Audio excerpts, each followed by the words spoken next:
श्री स्वामी समर्थ. तुम्हा सर्वांचं श्री स्वामी समर्थ कृपा या चॅनलवर मनापासून खूप खूप स्वागत. स्वामी कृपेने तुमचा आजचा दिवस शुभ जावो. स्वामी महाराज तुमच्या सर्व चांगल्या इच्छा पूर्ण करोत, हीच स्वामीचरणी प्रार्थना करते आणि आजच्या व्हिडिओला सुरुवात करते.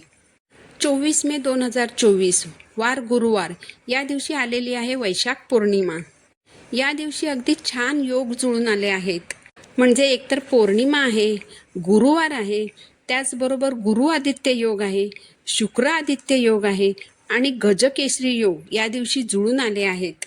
अशा या विशिष्ट तिथींवर जेव्हा आपण काही सेवा करतो तेव्हा त्याचं पुण्यफळ हे आपल्याला शीघ्र मिळतं आणि कित्येक पटींनी मिळतं.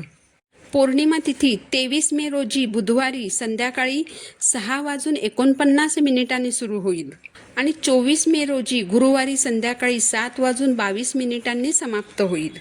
दर महिन्याच्या पौर्णिमेला आपण माता लक्ष्मी आणि भगवान विष्णूंच्या सेवा करत असतो. यातली सगळ्यात प्रभावी सेवा म्हणजे आपण सत्यनारायण करत असतो. सत्यनारायण करण्याबरोबरच आपल्या घरात जे श्रीयंत्र असतं त्यावर आपण कुंकुमार्चन करत असतो. या सेवांबरोबरच जर आपण दर पौर्णिमेला माता लक्ष्मीची विधिवत पूजा केली तर नक्कीच जी आपली आर्थिक चणचण असते ती खूप कमी होते. पौर्णिमा ही तिथी भगवान विष्णू आणि माता लक्ष्मीला समर्पित आहे. त्यामुळे ज्याप्रमाणे आपण अक्षय तृतीयेला लक्ष्मीप्राप्तीसाठी सेवा केल्या त्याचप्रमाणे आपल्याला पौर्णिमेला लक्ष्मीप्राप्तीसाठी सेवा करायच्या आहेत. या वैशाख पौर्णिमेला सुवर्णयोग जुळून आलेला आहे आणि या दिवशी केलेल्या सेवांचं पुण्यफळ हे आपल्याला खूप जास्त प्रमाणात मिळणार आहे. तर बघा, बुधवार संध्याकाळपासून ते गुरुवारी संध्याकाळपर्यंत जेव्हा कधीही तुम्हाला वेळ मिळेल तेव्हा या सेवा तुम्ही करू शकता. तर पौर्णिमेला आपल्याला ज्या सेवा करायच्या आहेत त्यातील सर्वात प्रभावी सेवा म्हणजे सत्यनारायण करणं. ही भगवान विष्णूंची अतिशय उच्च कोटीची सेवा आहे. सत्यनारायण हा प्रदोष काळात केला जातो. यावेळच्या पौर्णिमेला 2 दिवसांचा प्रदोष काळ लाभलेला आहे. म्हणजे 23 मे बुधवार आणि 24 मे गुरुवार या 2 दिवसांचा प्रदोष काळ या पौर्णिमेला लाभलेला असल्याने या 2 दिवसातील कोणत्याही एका दिवशी तुम्ही सत्यनारायण करू शकता. भगवान विष्णूंची ही अतिशय उच्च कोटीची सेवा करायला चुकवू नका. यानंतर तुम्ही कुंकुमार्चन ही सेवा करू शकता. जर तुमच्याकडे माता लक्ष्मीची मूर्ती असेल किंवा फोटो असेल किंवा कुळदेवीचा टाक असेल, जर तुमच्याकडे श्रीयंत्र असेल, जर तुमच्याकडे चांदीचं नाणं असेल तर त्यावर देखील तुम्ही कुंकुमार्चन ही सेवा करू शकता. कुंकुमार्चन करताना तुम्ही 16 वेळा श्रीसुक्तम म्हणत कुंकुमार्चन करू शकता. जर तुम्हाला 16 वेळा श्रीसुक्तम म्हणायला वेळ नसेल तर तुम्ही 7 वेळा म्हणू शकता, 5 वेळाही म्हणू शकता किंवा अगदी तुम्ही 1 वेळाही श्रीसुक्तम म्हणत कुंकुमार्चन करू शकता.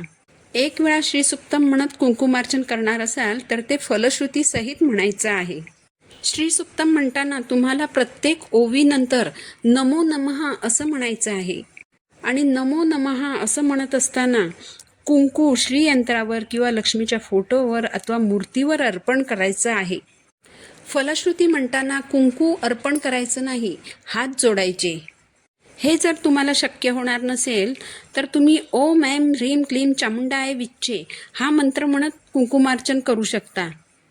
या मंत्राच्या शेवटी देखील तुम्हाला नमो नमः असं म्हणायचं आहे आणि नमो नमः असं म्हणत असताना कुंकू अर्पण करायचं आहे.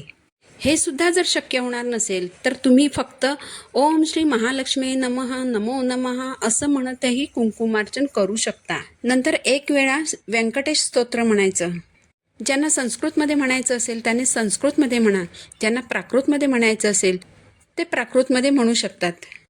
ओम नमोजी हेरंबा सकळादी तू प्रारंभा हे प्राकृतमध्ये आहे, पण संस्कृतमधील व्यंकटेश स्तोत्र जर तुम्ही पठण केलं तर अतिशय उत्तम होईल, कारण हे छोटं आहे आणि वाचायलाही सोपं आहे.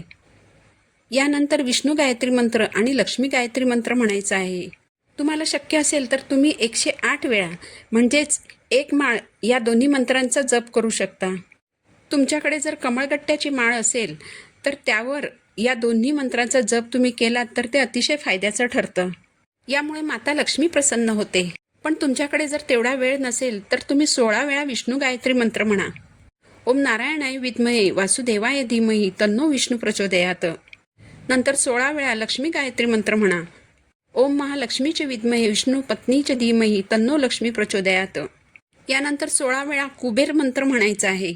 ओम वैष्णवाय स्वाहा. ओम श्रीम ओम ह्रीम श्रीम ह्रीम क्लीम श्रीम वित्तेश्वराय नमः. कोणतीही सेवा करताना आपल्या कुळदेवीला विसरायचं नाही. त्यामुळे 16 वेळा नवार्णव मंत्र म्हणायचा आहे. ओम ऐ ह्रीम क्लीम चामुंडाय विच्चे. यानंतर एक माळा आपल्या गुरूंच्या मंत्राचा जप करायचा आहे. श्री स्वामी समर्थ या मंत्राचा पूर्ण एक माळ जप करायचा आहे. या सर्व सेवा करताना देवघरात दिवा मात्र तेवत असावा. या सेवा तुम्ही दर पौर्णिमेला करून बघा. भगवान विष्णू आणि माता लक्ष्मीच्या कृपेने तुमच्या कष्टाला, तुमच्या मेहनतीला नक्की यश येईल. तुमच्या आर्थिक अडचणी बऱ्याच प्रमाणात कमी होतील. माहिती आवडली असेल तर चॅनलला सबस्क्राईब जरूर करा. पुन्हा भेटू नवीन व्हिडिओसोबत. श्री स्वामी समर्थ.